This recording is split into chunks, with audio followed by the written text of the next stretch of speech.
To save their daughter, a wealthy Victorian family paid a fortune. They believed they were buying the best treatment at the most advanced private clinic. In reality, they were buying her a ticket to an operating table where the chances of dying were higher than in a free shelter for the poor. This was not an accident, but the central paradox of the entire system. The perverse logic was simple. Poor patients couldn't pay, so minimal resources were spent on them. But wealthy families could afford expensive, innovative methods. It was in these elite institutions that pioneers like Dr. Henry Cotton worked.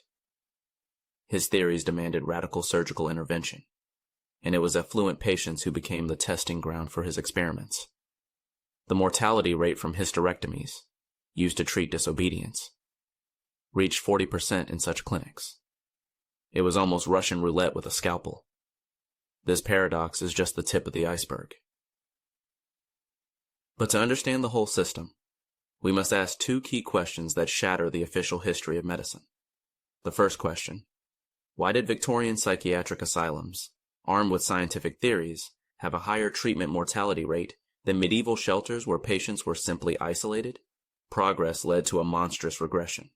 The second question: how could Dr. Henry Cotton, whose own statistics showed a 40% mortality rate from his operations, be considered a medical genius and not a serial killer? What made society and his colleagues turn a blind eye? These are not rhetorical questions. We will find the answer to the first by examining the so-called therapies. The key to the second lies in the mechanisms of social control, and in the end, we will piece it all together. By the end of this video, you will have an arsenal of 7 keys to understanding this machine. You will learn how a diagnosis became a death sentence, how architecture became a prison, and how water became a weapon. We will explore the engineering of total submission, see how humanism turned into slavery, and reach the peak of madness, the scalpel that was meant to heal the soul. These 7 keys act like a safecracker's tools, prying open a system that was locked for decades. This won't just change your view of the history of psychiatry. It will force you to look anew at the very line between sanity and madness. And in just a moment, you will learn about the first and most insidious tool of this system, the diagnosis that served as a one-way ticket for thousands of inconvenient women.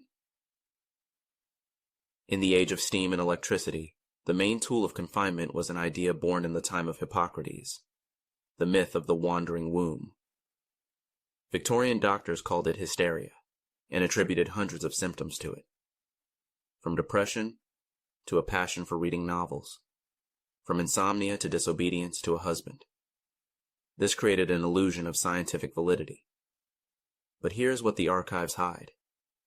Up to 75% of upper and middle class women in England received such a diagnosis. This was not an epidemic of disease. It was an epidemic of social control, a legal pretext for a family to get rid of any inconvenient woman. It was not a medical verdict, but a social sentence, and it was carried out immediately. Her symptoms were simply her personality traits: curiosity, emotional depth, a refusal to accept an imposed role. To her family and doctor, her independence was nervous exhaustion, and her interests were dangerous exaltation. She was promised rest and a strict regimen for her own good. But instead of a trip to a resort, orderlies came for her. Her protests only confirmed the diagnosis in the eyes of her loved ones, who handed her over to an impersonal system. Her illness was her personality. Her journal, filled with dreams, became the primary evidence of her madness. Her personality was like a young tree, but the treatment became a process of brutal pruning to force it into an acceptable artificial shape. And the first tool in this process would not be medicine, but the very architecture of her new prison. So why was male hysteria almost never diagnosed? After all, men suffered from the same symptoms that we would today call PTSD or depression, but their condition was called neurasthenia, or fatigue. They were prescribed rest, travel, and a change of scenery. A woman, however, was considered inherently defective, subservient to her reproductive system. A popular medical handbook from the 1870s stated bluntly that a woman's nervous system was 4 times weaker than a man's. The diagnosis of hysteria was not a mistake. It was a perfectly functioning scientific justification for misogyny. And to house these sick women, a special architecture of control was created, where every brick was a part of the therapy. The very word asylum implies a place of safety. Reformers like Dorothea Dix genuinely fought to create a humane alternative to prisons. At first glance, this was enormous progress. But from the moment of admission, a patient lost all her civil rights. Her name was replaced with a number. Personal belongings, letters, photographs, anything that connected her to her past life, was confiscated. Journalist Nellie Bly, upon entering an asylum in 1887, described how a nurse's cold hands took her ring and locket. This was followed by the deafening clang of an iron bolt. This was not a safety precaution. It was the first stage in the erasure of her identity. She was stripped of her name and her past. Now, the building itself would reformat her personality. How can a building provide treatment? Victorian psychiatry had a direct answer. Proper architecture restores order to a disturbed mind. This is the second key to the system. The architecture of control. Its pinnacle was the Kirkbride plan. Symmetrical wings to separate patients, large windows for light, and views of nature. On paper, it was a utopia. In reality, the gigantic, overcrowded buildings became their own antithesis. Long corridors were not for strolling, but for surveillance. A single attendant could monitor dozens of wards. The Kirkbride plan was designed to be like a riverbed, where streams of patients would flow freely toward healing. But overcrowding turned it into a water pipe under immense pressure, and the floors in the corridors were deliberately made to creak so that every step could be heard. The utopia had become a panopticon.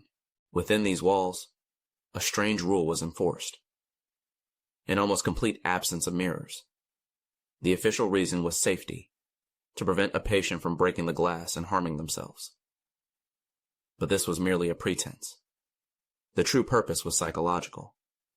Without the ability to see one's own reflection, without personal items linking them to the past, a person gradually lost their sense of self.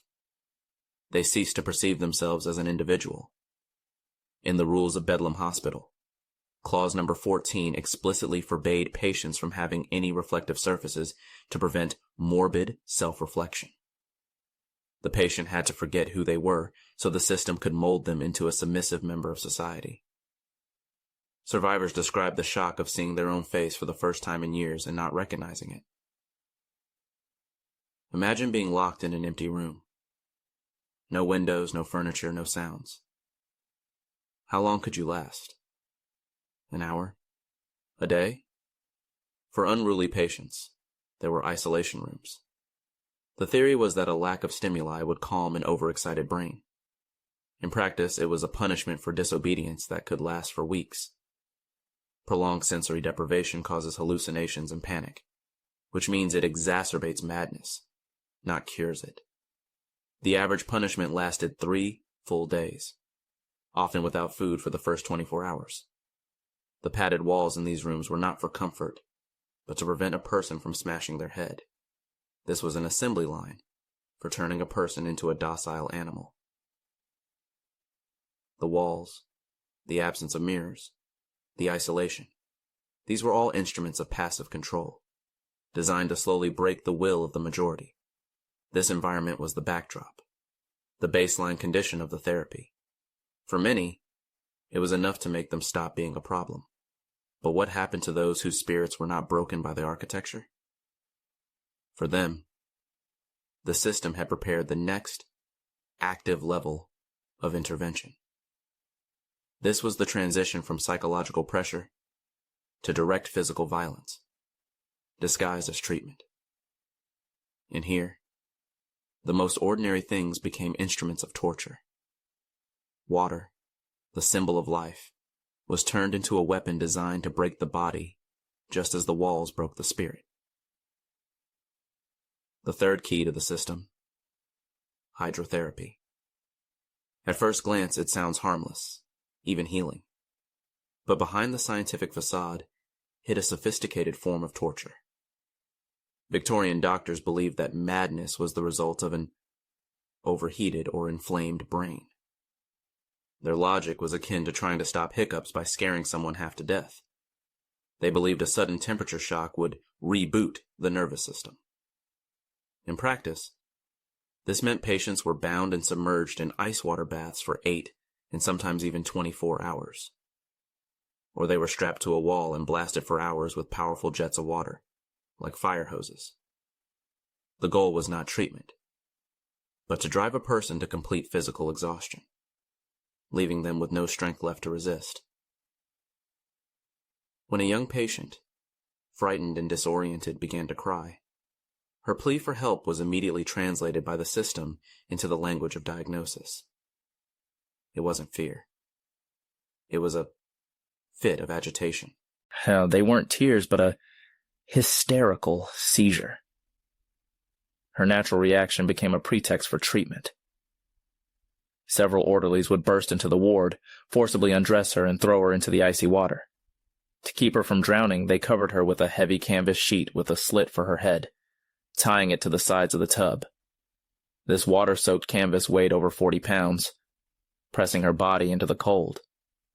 Her screams of pain and terror only confirmed to the staff that their actions were correct. This was shock therapy before the invention of electricity. Why was this method so popular? The answer is cynical and simple. Economics. Water and ice cost almost nothing. But most importantly, hydrotherapy was a perfect tool for staff management. In a typical state asylum, one orderly on the night shift was responsible for up to 100 patients. Under these conditions, a single employee could neutralize the most unruly patient for an entire day simply by locking them in an ice bath. Hospital reports explicitly stated that the use of prolonged baths had allowed them to reduce staffing. This wasn't therapy for the sick. It was cost optimization for the administration. Water could bind with cold and pain, but it could not mechanically restrain a person. It was an elemental biochemical tool of control. But the Victorian era was an age of steam, iron, and engineering solutions. The same mindset that created bridges and machines was also applied to the problem of madness. The logic of an engineer demanded predictability and total control, which water could not provide.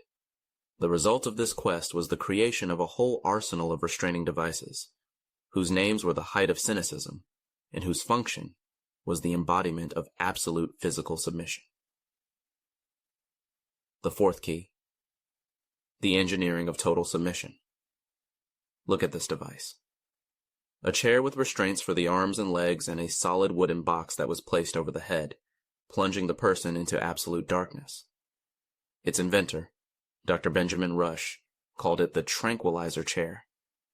Rush, one of the founding fathers of the United States, believed that madness was caused by an excess of blood in the brain.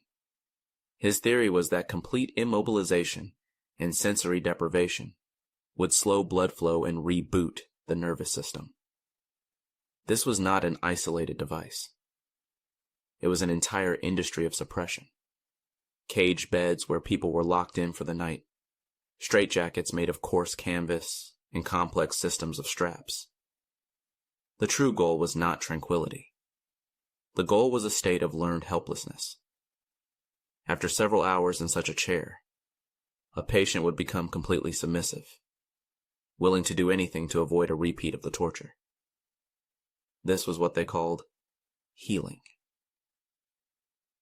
But why were these machines used so widely, even on perfectly calm patients? The administration claimed it was necessary for safety, to protect staff, and prevent self-harm. This sounded responsible. The reality was simpler and more cynical. a catastrophic shortage of staff. It was cheaper to strap 20 people to their beds for one orderly to watch over than to hire enough employees. The machines of suppression were an economic solution. In the 1880 annual report of one asylum, the purchase of restraints was listed in the same budget category as brooms. They accounted for 5% of the patient maintenance budget, the same amount spent on all medications combined. What happened to a person placed in this chair? Imagine a young man who resisted the orderlies. The first few hours in the chair are pure rage. He screams, tries to break free, and curses his tormentors. The system sees this only as confirmation of his diagnosis. But hours pass. The straps cut into his flesh. His limbs go numb. In the complete darkness and silence of the box over his head, anger gives way to despair, then to a hollow apathy. When he is finally released, he feels no joy, only animalistic fear and emptiness. He has learned to obey. He will follow any order, no matter how absurd, without question. His will has been reforged like metal, given a new shape that suits the system. The machines were a crude tool that broke the body to subdue the spirit. It was a punitive approach. But there was another philosophy that appeared far more humane: moral therapy. Its creators, reformers Pinnell and Tuke, promised healing through discipline, a strict daily routine, and meaningful work. On paper, it was a huge step forward, a move away from violence toward rehabilitation. But like everything in this system, the noble idea was twisted beyond recognition. The pursuit of healing turned asylums into highly profitable enterprises, and labor therapy became legalized slavery. The fifth key: humanism as slavery. How could monotonous work in a laundry for 10 hours a day heal a mental disorder? At first glance, it's absurd. But reformers Pinnell and Tuke believed that structured labor would restore a patient's sense of dignity and connection to reality. On paper, this was a revolution. In practice, asylums quickly realized the economic benefits. Therapy turned into production. By the 1890s, some state hospitals were producing up to 90% of their own required goods, from vegetables to furniture. The therapeutic value was just a cover. Refusing to work or failing to meet a quota was punished with ice baths. The humane idea became another tool of coercion. And this is precisely why labor was used to treat the poor. For the wealthy, far more radical methods were prepared. Why did wealthy female patients suffer from mutilating surgeries more often than poor ones? On the surface, there was a convenient explanation based on class prejudice. People from the lower classes were accustomed to hard labor, while aristocratic women needed more subtle, scientific methods. The real reason was purely economic. The labor of poor patients generated direct income for the hospital, making them a valuable asset. Wealthy patients, however, paid enormous sums of money, and their families could afford expensive experimental surgeries on which doctors built their careers. This was not medicine. It was a business model. The poor were treated with slave labor, the rich with mutilating surgery. This logic of economic efficiency would eventually lead doctors to the idea that if a problem couldn't be fixed, it could simply be cut out. Imagine a young man with melancholia who finds his only solace in working in the hospital garden. Tending to the plants, the changing of the seasons, the visible results of his labor. All of it gives him a purpose. He is on the road to recovery. But one day, he is transferred to the laundry due to a shortage of workers. Instead of fresh air, there is steam and the smell of caustic lye. Instead of creation, there is the endless repetition of the same action. The labor instantly becomes a form of hard labor, worsening his condition. The system was indifferent to his healing. Its goal was economic efficiency. His protests and deteriorating condition are recorded in his medical history as a relapse. The system didn't just corrupt the treatment. It blamed the victim. What was a doctor to do if a patient remained defiant? If the architecture, the ice baths, the restraining machines, and the grueling labor could not fix them? All these methods were tools of external control. Architecture controlled space. Hydrotherapy controlled the body. Labor controlled time. But when they failed, a new idea was born in the minds of the most radical doctors.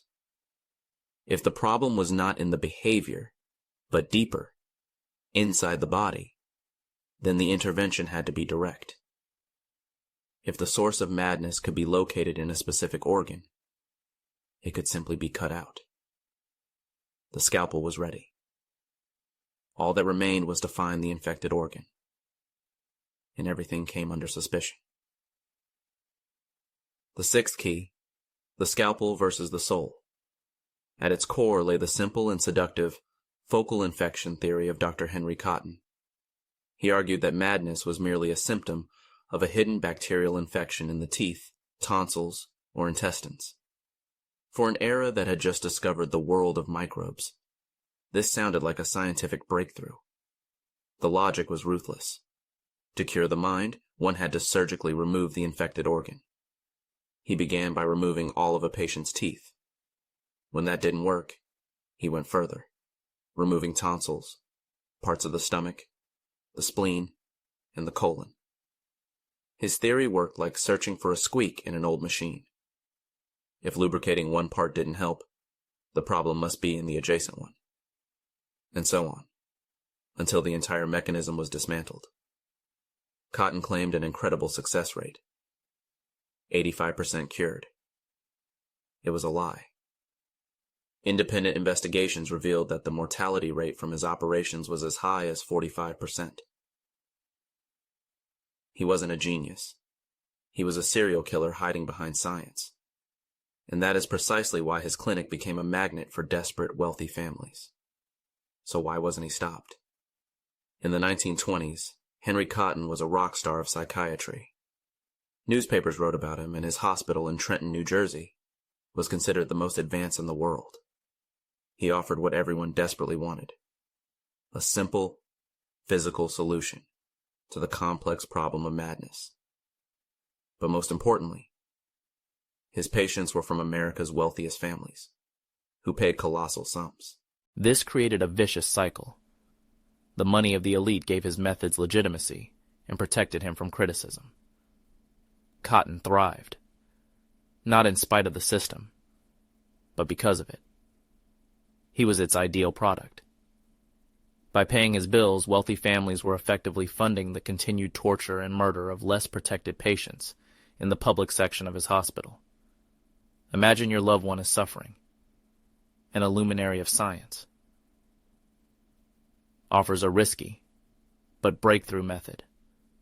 Would you agree? This is what the assembly line looked like. A woman, let's call her Margaret, is admitted with a diagnosis of melancholia. Cotton finds a focal infection in her teeth. All of them are removed. There is no improvement. This means the infection is deeper.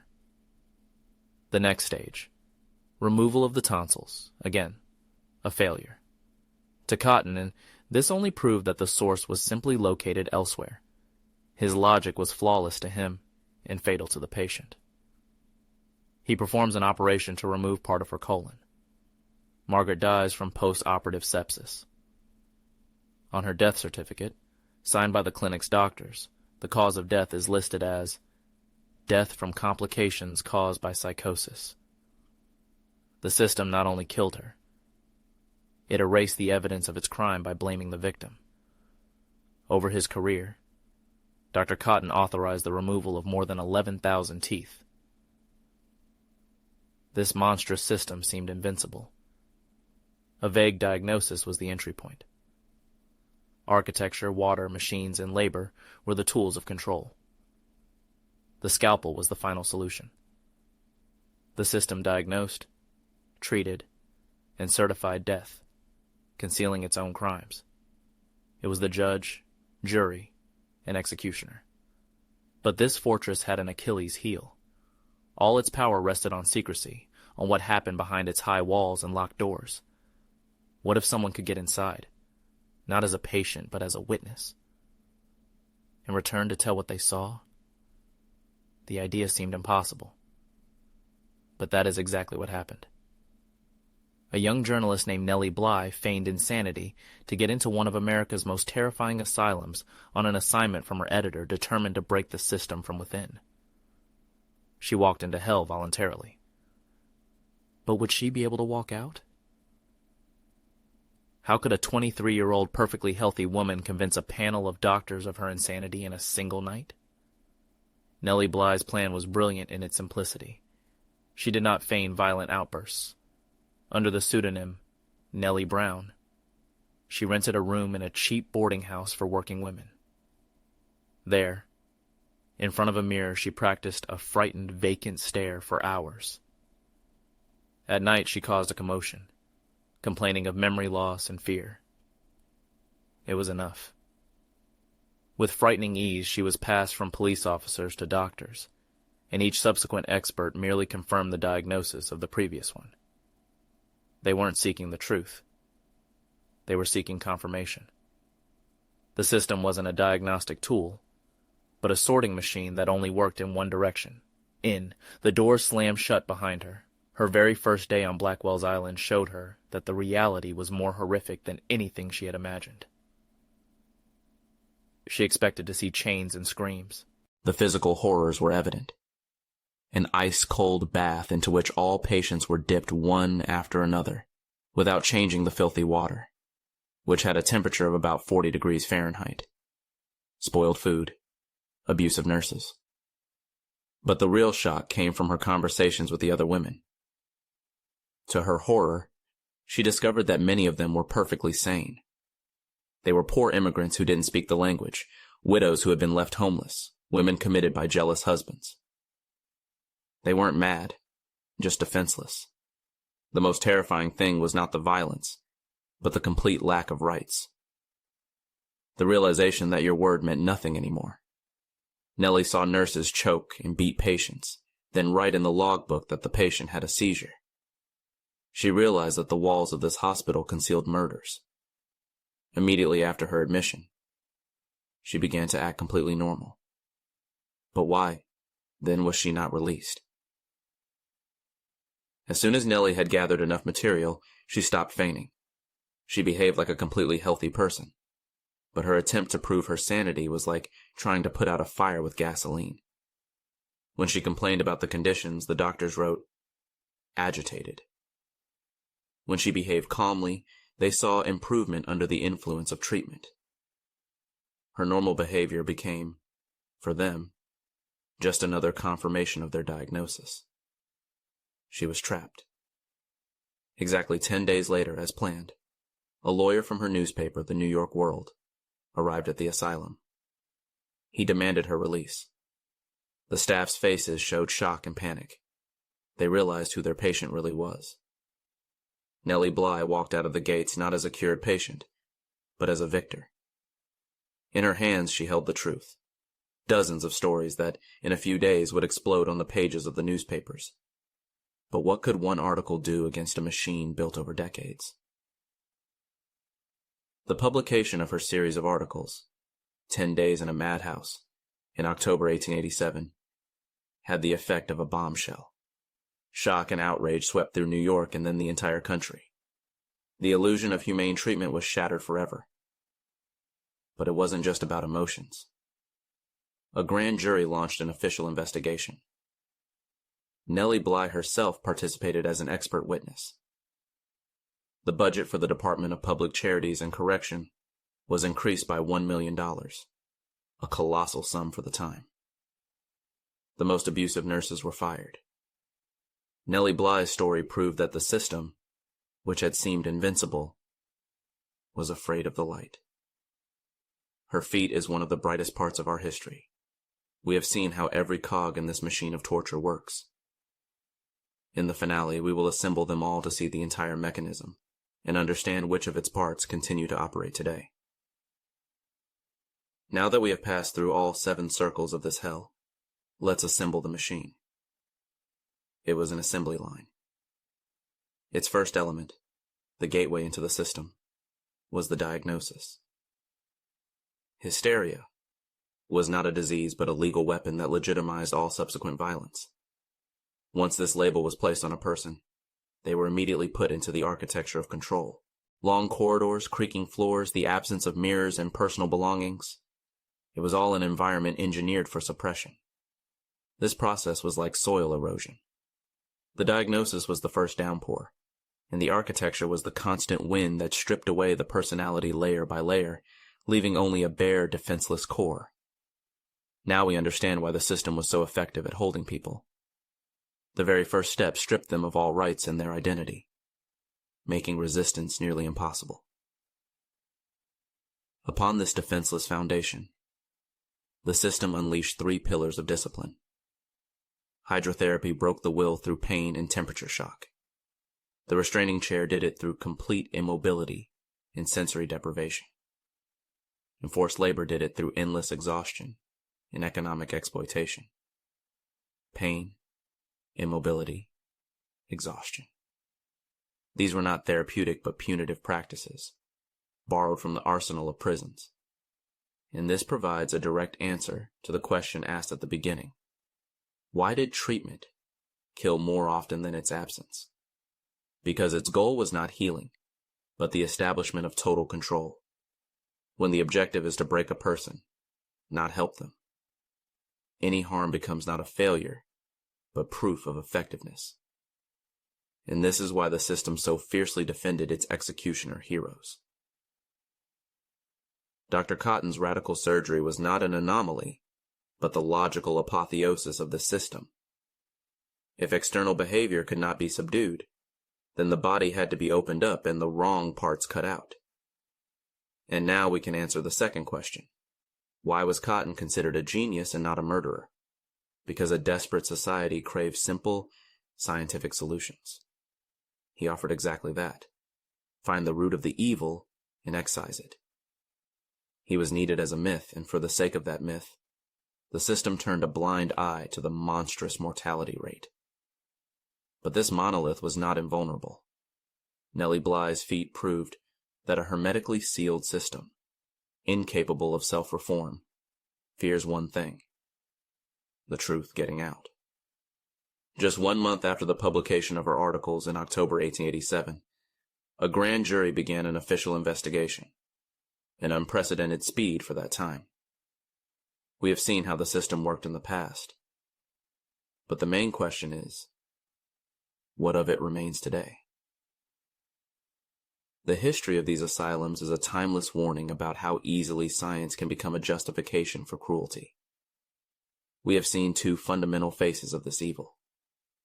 On one hand, the active, conscious cruelty of one man, cloaked in authority. A prime example is Dr. Henry Cotton. On the other, the passive, faceless indifference of an entire system. The doctors, officials, and society that allowed this cruelty to flourish because it was easier and more convenient. In your opinion, which is more terrifying and dangerous for us today? The active evil of a single genius who convinces everyone he is right, or the quiet complicity of an indifferent system? Write just one word in the comments. Write science if you believe the former is more frightening, an evil will cloaked in authority. Or write system if you believe the latter is more dangerous, the indifference of the majority.